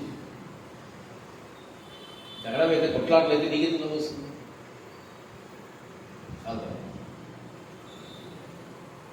ఆ బలహీనతను మనం జయించాలి. ఎదుటివారిలో అలాంటి కార్యాలన్నప్పుడు మనము మౌనంగా ఉండడం నేర్చుకోవాలి. దేవుడికి అప్పచెప్పే విధంగా ఉండడం మనము నేర్చుకోవాలి. మోషే ఒక్క మాట మాట్లాడకుంటే మోషే తరపున ఎవరు యుద్ధం చేసినారు? మత్తయి సువార్తలో ప్రభువైన యేసుక్రీస్తు వారు చెప్తున్నాడు. ఏం చెప్పాడమ్మా? యేసయ్య, ఈ శత్రువుని ఇంటికి పిలిచి భోజనం పెట్టు, వాడి నెత్తి మీద నువ్వు నిప్పులు పోస్తుంటే నువ్వు రిస్క్ తీసుకోవద్దు, నాకు అవకాశం ఇవ్వు. నువ్వు కొట్లాడద్దు, నాకు అవకాశం ఇవ్వు. అదే మోషే చేసింది. మోషే మౌనంగా ఉండి ఎవరు యుద్ధం చేస్తారు? ఇప్పుడు మోషే తరపున సాక్షాత్ ఆయనే వచ్చింది. అనగా ఈరోజు మనం తీర్పు తీర్చి మనం ఏ రీతి చూపించే ఆ బలహీనత నుంచి మనం బయటికి రావాలి. నువ్వెవరు ఏ రీతి చూపించడానికి? పువ్వాలు నిన్ను పెట్టాడు దేవుడు, ముందుగా నిన్ను పెట్టాడు. నీకు ఎందుకు సొంత పెత్తనాలు? ఏమైతే తెలుసా? పుష్టి వ్యాధిగ్రస్తులుగా మనం ప్రార్థించడం మానేసి ఈ కాలంలో ఏ రీతి చూపించడానికి, తీర్పు చూపించడానికి పోయి ఫ్యాషన్ అయిపోయింది. అది దేవుడి మందిరమా? అది బయట స్థలమా? అది గృహమా? అక్కడ ఎవరైనా ఉంటారా? భర్తలు గౌరవించే స్త్రీలు ఉన్నారా? భార్యలు గౌరవించే పురుషులు? ఇవి ఏమీ లేదు. ఏదైతే చూపించి చాలా తప్ప. ఈ బలహీనత నుంచి జయించినప్పుడే దేవుడి కార్యం మనము, దేవుడు మన జీవితాల్లో ఆశీర్వాదాన్ని దేవుడు మన జీవితాల్లో ఇవ్వగలడు. 4వదిగా చూద్దాం. 4వది 2వ రాజుల గ్రంథము 5వ అధ్యాయం 15వ వచనం. 2వ రాజుల గ్రంథం 5వ అధ్యాయంలో ఎవరు వింటారు? 2వ రాజుల గ్రంథం 5వ అధ్యాయంలో ఎవరు వింటారు? Very good, very good, very good. Boy. నయమాన్తో పాటు ఎలీషా ఉన్నారు కదమ్మా. ఏమైంది? 15వ వచనం చదవండి ఒక్కసారి. 15. త్వరగా. అప్పుడు అతడు ఆ. తన పరివారంతో కూడా దైవజనుని దగ్గరకు తిరిగి వచ్చి ఆ, అతని ముందర నిలిచి ఆ. చింతగించుము, ఇశ్రాయేలు నా దేవుడు తప్ప ఆ. లోకమంతటి యందు మరి యొక్క దేవుడు లేడని నేను ఎరుగుదును. ఆ. ఇప్పుడు నీవు నీ దాసుడైన నా యొక్క బహుమానం తీసుకునవలసినదని ఆ. అతనితో చెప్పగా, ఎలీషా ఎవరి సన్నిధి నుండి నేను నిలబడి ఉన్నానో ఇశ్రాయేలు దేవుడైన ఆ యెహోవా జీవంతోడు నేనేమీ తీసుకోనని అని చెప్పాను. చాలు. హల్లెలూయా. ధనం ఇస్తారంటే ఏ పాస్టర్ దొరకాడు, డబ్బులు ఇస్తారంటే ఏ పాస్టర్ వద్దంటాడు. ఇది నాకు గద్వాల స్టేషన్లో కొంతమంది పాస్టర్లతో మాట్లాడాను. వాళ్ళు నాకు నేనే పరిచయం చేసుకున్నాను. నేను కూడా వచ్చాను అంటే ఎప్పుడే అన్నా అయ్యారు ఎక్కడ మీటింగ్స్ జరిగితే చెప్పండి, మేము వచ్చేస్తాం. మీటింగ్స్లో మేము పాల్గొంటాం. నాకు అర్థం కాలేదు, ఎందుకు వస్తారు, ఎందుకు పాల్గొంటారు? నీ సంఘాలు నువ్వు కాపరిగా నీ సేవలు చాలా ఉన్నాయి కదా. నాకు అనిపించింది, ఎందుకు ఇంత ప్రయాస, నువ్వు ఎందుకు వస్తావు, అసలు ఈ మీటింగ్లో నీకే అవసరం ఉంటుంది, నువ్వు ఎందుకు ప్రయాసపడతావు? నాకు ఆశ్చర్యం వేస్తుంది, నిజంగా నాకు ఆశ్చర్యం వేస్తుంది. వాళ్ళు చూసి బాధపడాలని నాకు అర్థం కాదు, ఏడవాలని అర్థం కాదు, మనసంతా పక్కగా ఎవరు ఆర్థికంగా ఎవరు చితికిపోయారు ఆయన ఒకసారి వాళ్ళు లేవనెత్తింది అని నా హృదయంలో నేను అనుకున్నాను. ధనం సంపాదించుకోవడానికి సమయం కాదని గేహాజీతో ఎలీషా చెప్తున్నాడు. ఆయనకు బహుమానం ఇచ్చినప్పుడు యెహోవా జీవంతో ఈ బహుమానం నాకొద్దు, నాకు ఇలాంటి అవసరం లేదన్నాడు. అనగా ధనం పైన ధనం ఇస్తాడు ఎవరు వద్దంటారు చెప్పు. కానీ ఎలీషా ఆ బలహీనతను జయించేసి ధనాపేక్ష కలిగిన సేవకుడుగా ఆయన ఎప్పుడు జీవించలేదు, ధనాపేక్ష కలిగిన సేవకుడుగా ఆయన ఎప్పుడు బ్రతకలేదు, జయించేశాడు. అదే బిలామును తీసుకోండి, ఆయన ఒక ప్రవక్తే, గేహాజీ కథ వదిలిపెట్టాడు, ఆయన శిష్యులు అనుకుందాం. బిలాము ఆ కాలంలోనే యెహోవా యొక్క అన్యజనుల్లో యెహోవా యొక్క ప్రవక్తగా గుర్తింపు పొందినవాడు బిలాము. ఏం చేశాడు? బిలాము ఏం చేశాడా? ఎందుకు? ఫ్రీగా అంటే కాస్ట్. ధనం పుచ్చుకొని శపిస్తాడు, ధనాపేక్ష కలిగిన వ్యక్తి. బీలాము తనకు కలిగిన ధనాపేక్ష బలహీనతను జయించలేకపోయాడు. అందుకే ఏమైపోయాడు? కుక్కలు తన యొక్క నాకేని ఘోరమైన మరణాన్ని పొందాడు బీలాము. అదే ఎలీషా జయించేసాడు తన బలహీనతని. ఈరోజు సేవకులు ధనాపేక్షణ బలహీనతను జయించాలి. ఏదైనా జయించాలి, ధనాపేక్షణ బలహీన. ఈరోజు ధనం కోసం యవ్వనస్తులు పరిగెడుతున్నారు.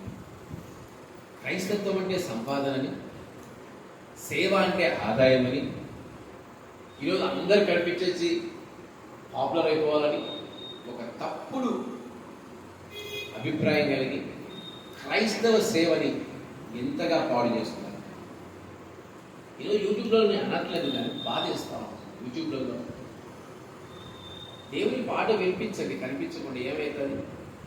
ఓ దేవా, ఆ దేవాని దీర్ఘాలు తీసి 10 మందికి కనిపించాల్సిన అవసరం ఏంటి? బలహీనతలు, వారి బలహీనతలు వారు జయించలేకపోయారు. ఎక్కడ సువార్త జరిగి, ఎక్కడ అద్భుతం జరిగినా అయ్యా నేను చెప్తానంటే యేసయ్య ఏమన్నాడు తెలుసా? యేసయ్య ఏమన్నాడు? నువ్వు ఎవరితో చెప్పొద్దు, నువ్వు వెళ్ళి నీ యాజకుడి దగ్గరికి వెళ్ళమన్నాడు. ఎంత గొప్పోడు తెలుసా? నీకు అప్పుడు ఏ యాజకుడు ఆయన దగ్గరికి వెళ్ళి దేవుని సమర్పించుకొని నీ కానుకలు ఉన్నాడు, ఈయన కానుకలు ఏం తీసుకోవాలి అని ఎక్కడ కనిపించకుండా పరిచర్య. నిజమైన బైబిల్ పరిచర్య ఏంటి? కనిపించని పరిచర్య. కానీ ఇప్పుడేం జరుగుతాం? ప్రతి ఒక్కరికి బలహీనతలు. బాబా ఎలాంటి బలహీనతలు అంటే నిజంగా భూలోకంలో వివాహాలు జరుగుతున్నాయి కానీ రూపు మహిమకరమైన వివాహాలు ఎక్కడ చాలా అరుదు. నిజంగా ఒకరికి వివాహ దినం లేకపోవడం అనేది నిజంగా నేనైతే చాలా సంతోషిస్తున్నాను. వివాహ దినం అనేది మా జీవితంలో లేకపోవడం చాలా సంతోషం. ఎందుకు తెలుసా? అలాంటి లోక వివాహాలు, లోక ఆ యొక్క స్థితులు లేకపోవడం చాలా శ్రేష్టం. ఈరోజు ఎవరు కలిగిన బలహీనతలు వాళ్ళు జీవిస్తూనే ఉన్నారు, ఎవరు కలిగిన బలహీనతలు వాళ్ళు బ్రతుకుతానే ఉన్నారు. దేవుడి యొక్క చిత్తాన్ని ఎవరు జరిగించలేక పోతున్నారు. ధనాపేక్ష, ధనము, ధనమే సర్వస్వం, ధనమే సుఖం, గౌరవమే సుఖం, ఇలా ఎన్నో ఎన్నో ఎన్నో వీటన్నిటినీ జయించాలి. ఈశ్వలాగా ధనాపేక్షను ఎలా జయించాలి? ఈశ్వలాగా జయించాలి. ఆ ప్రభువు కంటే నాకు ఇంకా వేరే ఆస్తి లేనే లేదు.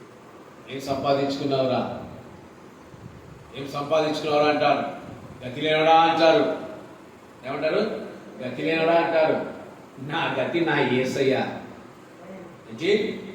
నా గతి నా యేసయ్య. ఈరోజు నీ ప్రాణం ఉంటుంది, రేపు నీ ప్రాణం ఉంటుంది లెక్కలేదు. కానీ నేను చెప్తాను, రేపు నా ప్రాణం ఉంటుంది. నా యేసయ్య నా ఆస్తి, నా యేసయ్య నా సంస్థ అని ఎలీషా చెప్పాడు. మనం ఇలాంటి అనుభవాలు కూడా వెళ్ళాలి. 5వదిగా చూద్దాం. ఆది కాండము 1వ రాజుల గ్రంథము 11వ అధ్యాయము 1వ వచనం.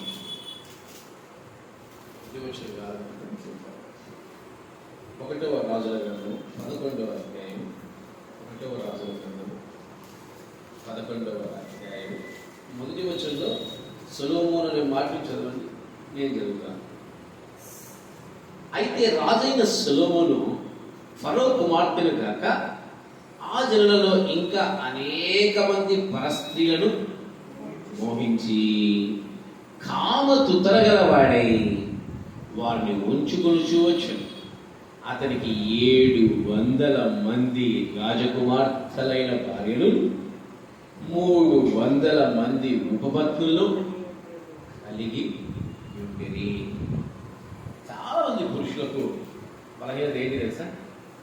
ఎవరు తెలుసా? స్త్రీ. ఎవరినైనా స్త్రీ. ఆ బలహీనత నుంచి బయటపడాలి. రాజైన సొలొమోను ఇదే సామెతలు చెప్పాడు. ఏమని? పరస్త్రీని మోహించొద్దు, పరస్త్రీ దగ్గరికి నువ్వు వెళ్ళొద్దు, జాగ్రత్త స్త్రీ దగ్గరికి వెళ్ళొద్దు 3వ అధ్యాయంలో అదే సొలొమోను గారు చెప్పారు. ఇదే సొలొమోను గారు మోహించి కామతుతరగలవాడే. అబ్బా, నిజంగా ఎంత భయంకరమైన బలహీనత అంటే ఒక్కరితో ఆగల, ఇద్దరితో ఆగల, 1000 మంది. ఈయన నాటివాడు ప్రపంచంలో ఏ ఒక్కడు ఉన్నాడు. ఏ రికార్డు మధ్యలో కొట్టాలో ఈయనే. యెహోవా మందిరానికి వచ్చింది ఈయనే. ఆ కట్న మందిరాన్ని కాక విగ్రహారం చేసింది ఈయనే. ప్రపంచంలో 1000 మంది భార్యల్ని చేసుకుంది కూడా ఈయన. ఈయన ఒక రికార్డు బ్రేకర్. ఈరోజు స్త్రీ బలహీనత కాకూడదు పురుషుడికి. స్త్రీ బలహీనత కాకూడదు. అది భార్య అయినా, తల్లి అయినా, అక్క అయినా, చెల్లి అయినా, ఎవరైనా సరే స్త్రీ అనేది పురుషుడికి ఎప్పుడు బలహీనత కాదు. ఇది ప్రభు చెప్తున్నమాట. ప్రభు ప్రేమించమన్నాడు కానీ దాసోహం కమ్మన్నాడు. అలా దాసోహం అవుతుందంటే వాళ్ళు కామదూతలు కలిగిన వాళ్ళే ఉంటారు, మోహించే వాళ్ళే అంటారు. భార్యల్ని అత్యధికంగా ప్రేమిస్తున్నారంటే గుర్తుపెట్టి, నేను చెప్తున్న మాట కాదు, వాక్యం చెప్తున్న మాట. భార్యల్ని అత్యధికంగా ప్రేమిస్తున్నారంటే వాళ్ళు మోహముతో ఇంకా కామదూతలతో కలిగితేనే అలా చేస్తారు. అందుకే పౌలు గారు ఏమంటున్నారు? రోమిల రాసిన పత్రికలో మీరు ఉండలేనప్పుడు మాత్రం కలవండి, దాని తర్వాత ఎలా ఉండాలంట? ప్రార్థనల యందు విజ్ఞాపనల యందు ప్రయాసపడండి. అందుకే ప్రభు అంటున్నాడు, ఈ లోకంలో ఎవరిని ఎక్కువగా ప్రేమించకూడదు, మధ్యలో చిచ్చు పెడతారు. నిజమే, ఆయన చిచ్చు పెడితే 11 ఏళ్ళ జీవితాలు కూడా, 11 సంవత్సరాల జీవితాలు కూడా పాడైపోతాయి. దేవుని కాకుండా భార్యలను ఎక్కువగా ప్రేమించిన దేవునికి నచ్చని కార్యం. అందుకే పరిశుద్ధతను కాపాడుకోవాలి. ఈరోజు ఏ పురుషుడికైనా సరే స్త్రీలంటే బలహీనతలే ఉంటారు. ఇలా తీసుకోండి, ఎవరిని? యేసేబయ్య గారు తీసుకోండి. యేసేబయ్య గారు తీసుకోండి. ఆ స్త్రీ అనే బలహీనతను జయించారు ఆయన. ఏం చేశాడు? ఆ స్త్రీ అనే బలహీనతను జయించాడు. కానీ సొలొమోను మహారాజు ఆ బలహీనతను జయించలేకపోయాడు. దావీదు మహారాజు ఆ బలహీనతను జయించలేకపోయాడు కనుకనే శిక్షకు పాత్రులుగా వాళ్ళు మిగిలిపోయారు. ఈరోజు నాకెందుకు ప్రభువా శిక్షని పాట పాడుతున్నాడు, రాగాలు తీసుకుంటా. నాకెందుకు ప్రభువా శిక్ష, నాకెందుకు నాయన ఆత్మనివ్వు, నాకెందుకు నాయన ఈ జీవితం, నాకెందుకు నాయన ఈ బ్రతుకు. ఆయన అంటున్నాడు, ముందు నీ బలహీనతలు నువ్వు రక్షించు. లోకంలో క్రీస్తుని ప్రేమించినంతగా ఎవరిని కూడా ప్రేమించలేదు. ఇది బైబిల్ చెప్తున్న సత్యం.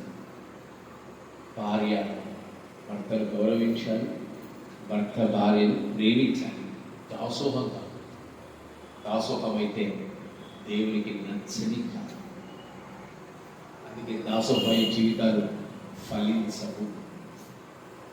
కనుక ప్రయాసపడాలి. మన బలహీనతల నుంచి మనం బయటికి రావడానికి ప్రయాసపడాలి. ఏసేపులాగా ఏం చేయాలి?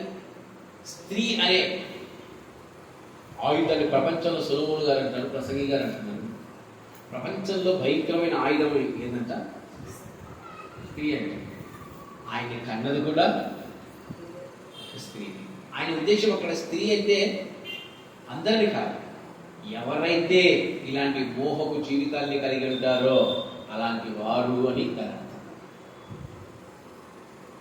అదే తల్లిగారు సామెతల్లో 30 ఎంత చక్కగా చెప్పారు స్త్రీ గురించి, ఎంత చక్కగా చెప్పారు.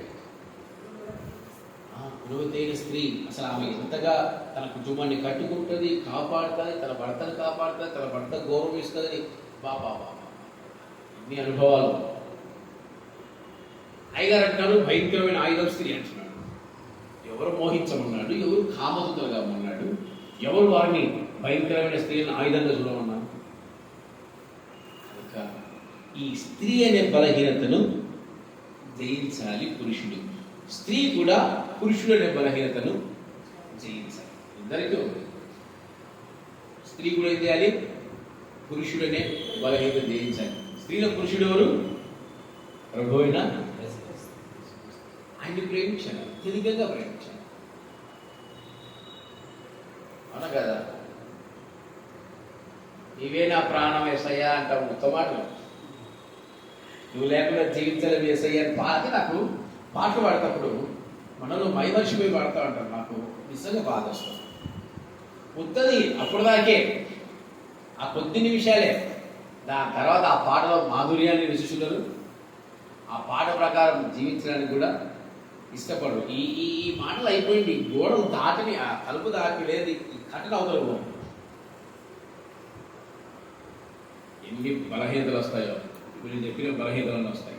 ఏమనంటే అప్పటికే చెప్పినలే, ఎప్పుడు అట్లే ఉంటావా? ఇది ఆరోగ్యంగా చూద్దాము. ఆరోగ్యంగా యోహాను సువార్త 6వ అధ్యాయం 24వ వచనం. యోహాను సువార్త 6వ అధ్యాయం 24వ వచనం. ఎవరు వింటారు అక్కడ? చాలాసార్లు చెప్పాను ఈ అధ్యాయం గురించి. యోహాను సువార్త 6వ అధ్యాయం 24వ వచనం. ఆలోచించండి, చూసి చెప్పండి త్వరగా.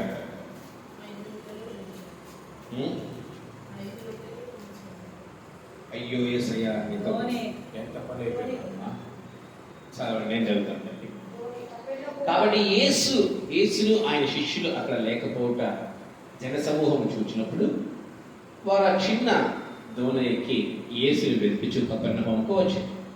సముద్ర బద్దరిని ఆయన కనుగొని, ఉదకుడా నీవెప్పుడు ఇక్కడికి వచ్చుతూ అడగగా యేసు, మీరు సూచనలు చూపించడం వలన కాదు కానీ రొట్టెలు భుజించి తృప్తి పొందుట వల్లనే నన్ను వెతుకుచున్నారని మీతో నిశ్చయంగా చెప్పుచున్నాను.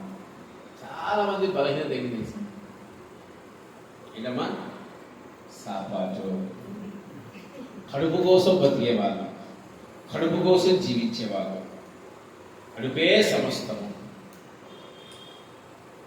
కడుపే సమస్తము. అతిగా ఆకలి అయినా సరే, అతిగా కడుపు ధ్యాస కలిగిన వారు దేవుని కార్యాలని చెయ్యలేని వారు.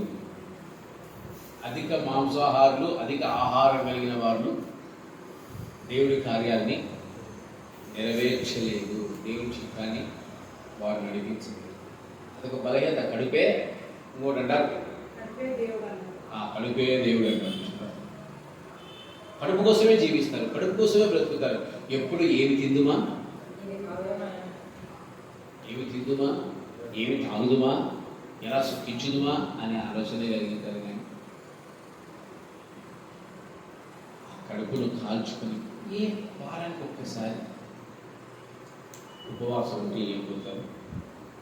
అది సంపూర్ణమైన ఉపవాసం కూడా కాదు. ఉదయం మొదలుకొని మధ్యాహ్న కాలం వరకు సేవకులు, సమర్పించబడిన సేవకులు ఉపవాసాలు శనివారం ఉదయం మొదలుకుంటే ఆదివారం మధ్యాహ్నం ఆరాధన అయిపోయినాక సంఘంలో పెట్టేది తింటారు. ఇప్పుడు శనివారం ఉదయం మొదలుకొని ఆదివారం ఆరాధన అయిపోయిన వారు కడుపుని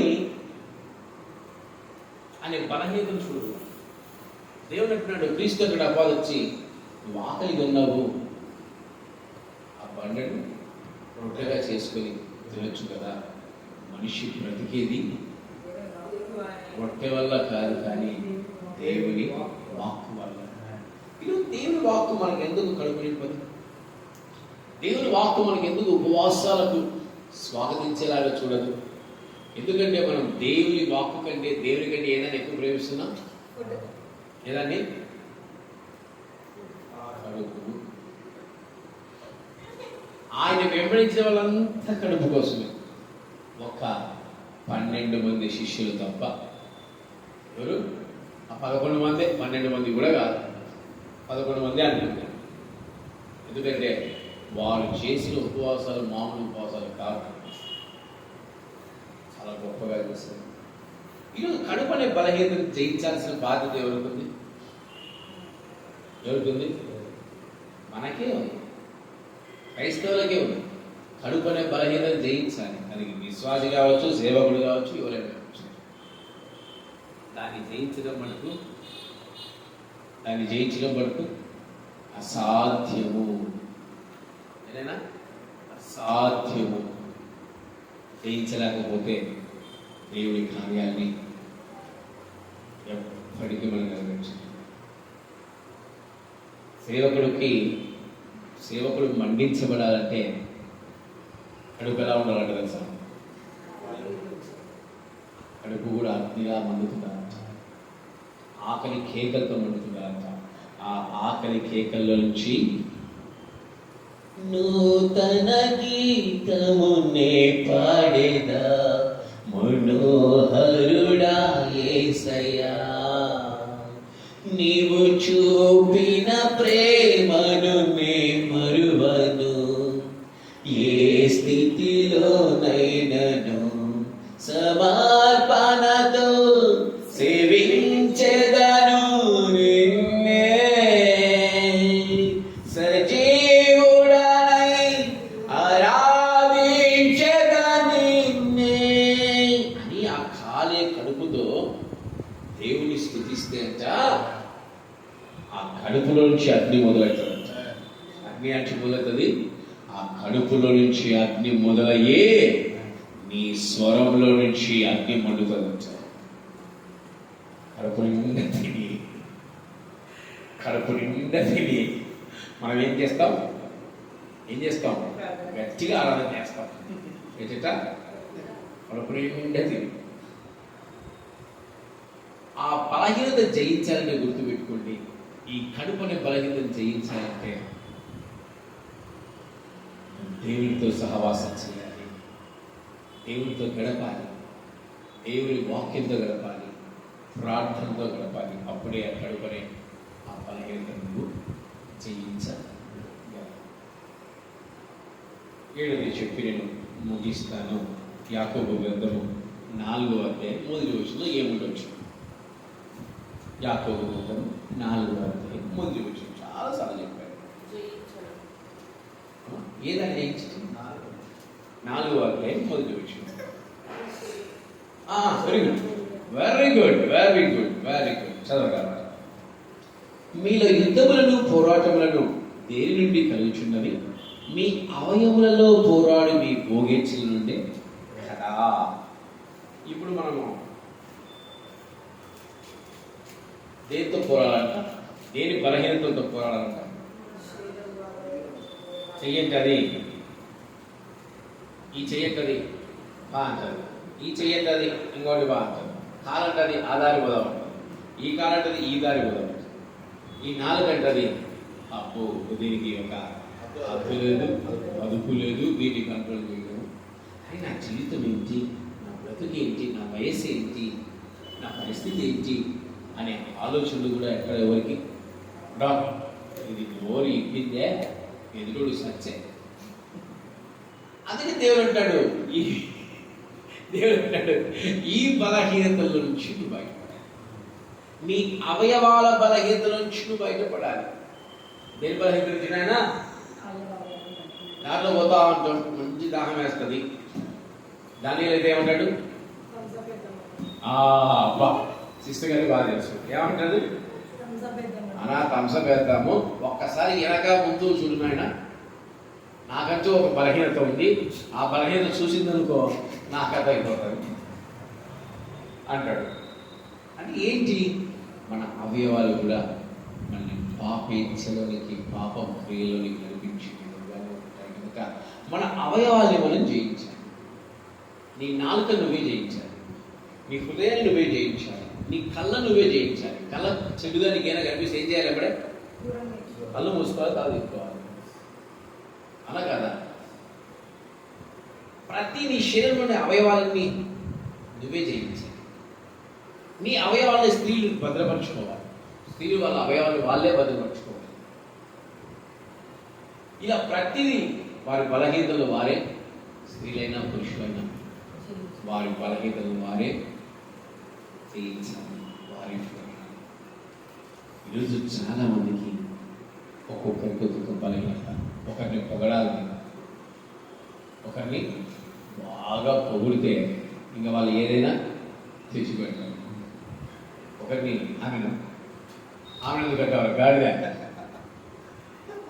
ఒకరికేమో కడుపు బలహీనత ఉంటుంది, ఒకరికేమో జుట్టు బలహీనత ఉంటుంది, ఒకరికేమో డ్రెస్సులు బలహీనత ఉంటుంది, ఒకరికేమో ముక్కు పుడుకల బలహీనత ఉంటుంది, ఒకరికేమో కమ్మల బలహీనత. ఈ మధ్యకాలంలో ఒక సేవకురాలు అంటుంది, నేను కమ్మలు పెట్టుకుంటాను, నేను ఇద్దరు తలకి దిగేసి కాలు పైన పెట్టుకుంటాను.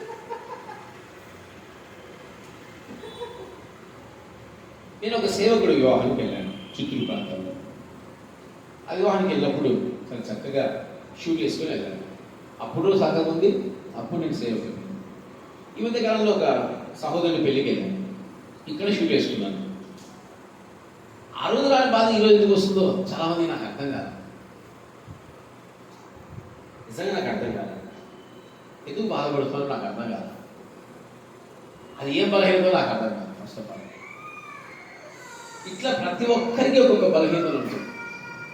దాన్ని ఏడ్చే బలహీనత. కనుక మన బలహీనతలు మనం ఏం చేయాలి?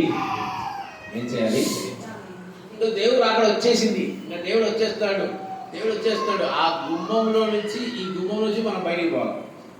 ఏంటంట? ఈ గుమ్మం నుంచి మనము బయటికి పోవాలి. ఒకరి కడుపు బలహీనత గుమ్మం నుంచి బయటికి పోవాలి, అగ్ని మండుతుంది. ఒకరి జుట్టు బలహీనత ఈ నుంచి బయటికి పోలేదు, ఒకరి డ్రెస్ బలహీనత ఈ నుంచి బయటికి పోలేదు, ఒకరి కమ్మల బలహీనత ఈ నుంచి బయటికి పోలేదు. ఒక్కొక్కరికి ఒక్కొక్క బలహీనత. వారి బలహీనతలు వారికి సంతోషాన్ని ఇవ్వచ్చు, కానీ దేవుడికి వారి బలహీనతల సంతోషాన్ని. అమ్మ పాలివ్వండి, తీసుకోండి. దేవుడికి మటుకు వారి బలహీనతలు సంతోషాన్ని. కనుక ఈరోజు నీ బలహీనత, నీ బలము అన్నీ ఎవరు కావాలి? ప్రభు అయిన యేసుక్రీస్తు ఉన్నాడు. ఈరోజు ఆయనే మన బలహీనత కావాలి, ఆయనే మన బలం కావాలి, ఆయనే మనకు సమస్తము అయి ఉండాలి. అలా కాకుండా నేను నా బలహీనతలతో జీవిస్తాను, నా బలహీనతలతో నేను బ్రతుకుతాను, నా బలహీనతలు నేను నడుస్తాను, నా బలహీనతలు నాకు సంతోషాన్ని ఇస్తాయి అని నువ్వు అనుకుంటే దేవుని రాజ్యానికి కాదు కదా, నువ్వు ఎందులో ఆనందించే వ్యక్తిగా ఉండవు. దేవుని కార్యాన్ని ఎందు జరిగించబడవు. కనుక మన బలహీనతలు మనమే జయించేవారిగా ఉండాలి. నువ్వు వాక్య పక్షం ఏంటి నాయన? పోరాడి పోరాడుతున్నావు అంటే జయించిన. పోరాడుతున్నాము మన బలహీనత ఈ రోజు నుంచి ఎన్నో పోరాడు. నువ్వు క్రీస్తుకి ఎలా కనిపించాలి? ఒక్క మరకైనను నీకు కలిగి ఉండకూడదు. ఒక్క మరకైన అనగా సమస్తము క్రీస్తు అయింది. ఒక్క డాగైనా ఒక్క మరకైనా ఉన్నట్టుగా క్రీస్తు రాజ్యాన్ని వాడుతుందని చెప్పండి. మొట్టమొదటి ఏంటి? సమర్పణ. ఈరోజు మనం కూడా ఏసయ్యే సమస్తము, ఇంకా ఏది కాదు, అప్పుడే ఆశీర్వాదం. రెండవదిగా మీకు కలిగిందంటే అది అన్న కుమారులు కావచ్చు, దశభాగాలు కావచ్చు, సమయం కావచ్చు, ఏదైనా సరే మనకు కలిగింది దేవునికి ఇచ్చేయండి. మూడవదిగా మోషే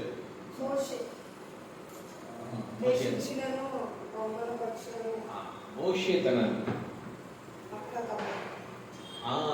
యొక్క ఆత్మీయ జీవితాన్ని, అలాగే అవమానాలని, నిందల్లో ఎక్కడ తన ఆత్మీయ జీవితాన్ని పోగొట్టుకోలేదు. నీతిమంతులని చెప్తాడు. నాలుగవదిగా ధనాపేక్ష అనే బలహీనతను జయించాలి. ఐదవదిగా స్త్రీని బలహీనతను జయించాలి. ఆరోదిగా ఏడవదిగా అని అవయవాల బలహీనతను. ముఖం ఇంత అందంగా ఉండాలి, నా చెవులు ఇంత అందంగా ఉండాలి, నా ముక్కు ఇంత అందంగా ఉండాలి, నా గొంతు ఇంత అందంగా ఉండాలి, నా శరీరం పైన ఉప్పుగా ఉండాలి, నా కాళ్ళు సన్నటి ఆకారంలో ఉండాలి, నా కాళ్ళకు గొలుసులు కావాలి, పట్టీలు కావాలి, నా శారద, నా తలకాయ కావాలి. ఇలాంటివి కాకుండా అవయవాలన్నీ దేవుడి ఇచ్చినట్టుగా ఆ అవయవాలన్నీ ఏం చేయాలా? దేవుడి మాత్రమే మహిమ. పక్షాలు అందరూ కళ్ళు మూసుకొని ప్రభువుని అడగండి. కళ్ళు మూసుకొని ప్రభువుని అడగండి. దేవా, నాకు కలిగిన బలహీనతలు అనేకములు, వాటన్నిటిని జయించే శక్తి నాకు ఈ కాల సమయం అందించండి దేవా. ఆ బలహీనతలతో పోరాడే జీవితం నాకు దయచేయండి దేవా. అలాంటి స్థితి నాకు కలిగి చేయండి నాయన అని ప్రభువుని అడగండి. వాగ్దాన దేశము పితరులకిచ్చిన నమ్మదగిన దేవుడాయన. వాగ్దాన దేశము పితరులకిచ్చిన నమ్మదగిన దేవుడాయన. ఇచ్చిన వారమై అర్హత పొంది నూతన యెరూషలేము అనుభవించెదము. జయించిన వారమై అర్హత పొంది నూతన యెరూషలేము అనుభవించెదము. హల్లెలూయా యెహోవా రాఫా, హల్లెలూయా యెహోవా షెఫా, హల్లెలూయా యెహోవా నీరే, హల్లెలూయా యెహోవా షాలోమ్. ఉత్సాహగానము చేసెదము, ఘనపరచెదము మన యేసయ్య నామమును, యేసయ్య నామమును. సమస్త మహిమ ఘనత మన ప్రభు అయిన యేసుక్రీస్తుకే కలుగును గాక.